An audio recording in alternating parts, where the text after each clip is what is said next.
talking about today is ahimsa. And you need to remember that the yamas are our attitudes that we adopt, the attitudes that make us who we are and create the world around us, right? Without knowing, we are creating and attracting our friends, our family, and all of that stuff just by the simple attitude that we have within ourselves. So what happens is ahimsa tells us that you must act in the lack of violence. What that means is you never do something to harm any other living thing, ever. That means you don't harm them emotionally, you don't harm them physically, you don't harm them spiritually, you don't harm them energetically. That's what that means. That instead of acting, or instead of reacting, you begin to act. See, because we don't even realize what we're doing all day long is reacting. We're reacting, we're reacting, we're reacting. Right? But you have to begin to act. Remember I told you a long time ago, all of this philosophy was saved for the royalty and the well-to-do because they would understand this. And when you begin to employ these principles in your life, your whole life changes. Your whole life changes. You anticipate, you anticipate, you anticipate. Let me give you an example. And sometimes we live this way because this is the way that we were taught by example. Right? How many of us know somebody where or at a time where maybe we're carrying some groceries. You're walking in with some groceries and the grocery bag is kind of tilting and everything and there's like your family around you or your friends around you, and if you don't say, "Ayúdenme! Help me!"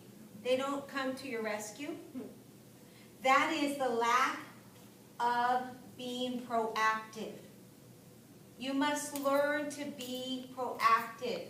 See, because by the time you've already told them, or your mom has told you, maybe you have watched your mom walk in, or somebody walk in, or a teacher, because God forbid, we've got all these, we look like bag ladies, we're walking around with all these things, and it never fails. We get our keys out, we open the door and something falls, and it's like, and the students just stand there watching.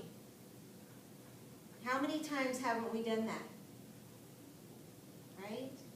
Why? Because we're reactionary. It isn't until the professor says, "Can somebody help me, please?"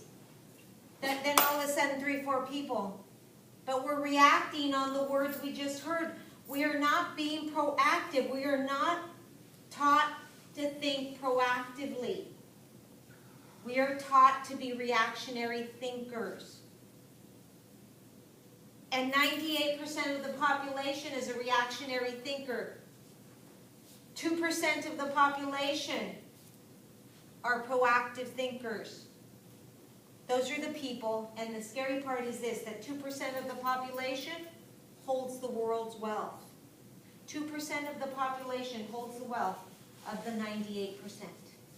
Because they are proactive thinkers. Those are people like the Bill Gates. Why? Because proactively they thought, they looked and saw that something needed to be done, and they created and they filled a need. That's the only difference between the 98%ers and the 2%ers. And that's why you act with kindness and consideration to others, right?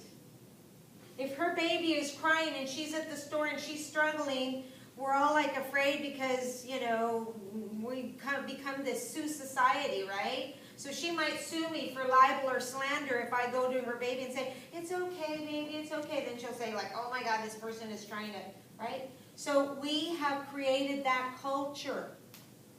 And ahimsa says when you act from the heart, when you act with ahimsa, you act out of love, consideration, and kindness, and thus it shall be taken that way.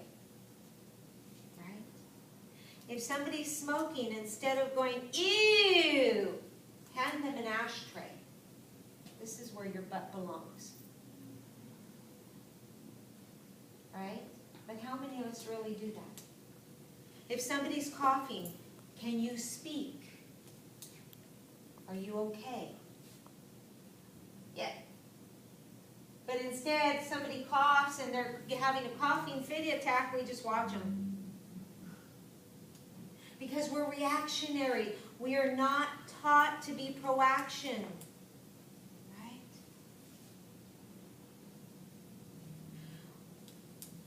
Our relationship gone awry. Way before that relationship went awry, you could have been proactive, saw it coming, and maybe changed or fixed something, yes or no? But what happens? We wait until it's too late, and then it's like, oh, now I'm picking up the pieces. Boo-hoo. Right?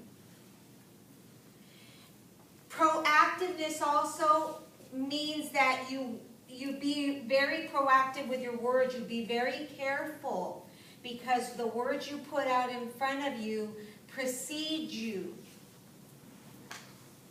Let me give you an example. We have to be mindful of what we say with our words, especially you as students, because I hear all the time in the hallway. This is what I hear. Professor so-and-so, I hate him. He gives us so much homework. Oh my God, I can't believe it. He didn't even get...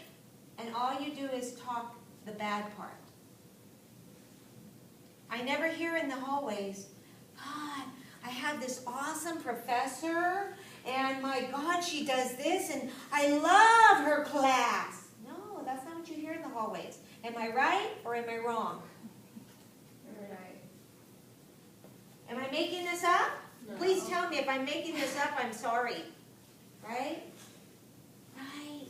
Because we were not taught to do that. Now you see why this philosophy was taught only to the elite. Because the elite know that when you treat somebody with kindness, consideration, it's called customer service. You, baby, have the top of the rung. Let me give you an example. How many of you guys have shopped at Nordstrom's? How many of you love Nordstrom's because of the service you got? Anybody? Did you guys just walk in and it didn't ask any questions? Okay, let me tell you. At Macy's. Well, Nordstrom's trains their people for proactiveness.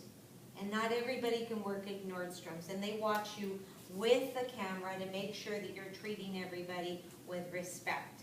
At least that was a while back ago, okay? I know I'm very blessed.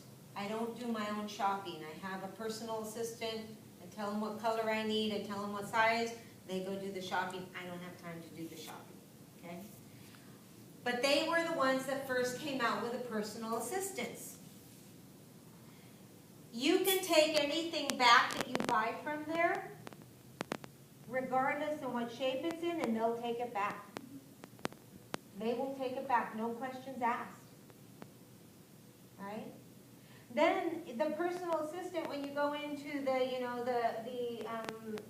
personal assistant section, calls you up and says, I've noticed that the last 3 months you have bought a red dress, a blue dress, and a green, and I just wanted to tell you that we have the sale going on, and you might like it because we have some blue dresses, red dresses, and they might match those shoes you bought last month that look like this. I said, oh my God, these people even know what shoes I bought, right? And it was like, oh my God. So it was like, and so that is being proactive. How many of you girls wait until your mom says, Mija, wash the dishes, please? Or do you get up and see that there's dirty dishes and I'm going to wash the dishes? Make my mom happy, make myself happy. I'm going to wash the dishes first before even being asked. How many of you guys do that? Sometimes I don't like to see them there. Okay. She's the type of person who, oh, who cares? Nobody's at my house. We're not working right now because she didn't work. And it's like, I'm not working. I can do it later. I get home, even if I have homework, it's like, oh, it stresses me.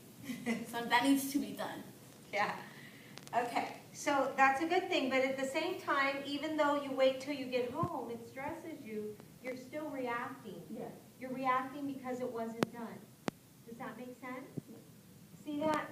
That was a perfect example. Thank you. Right? The frustration.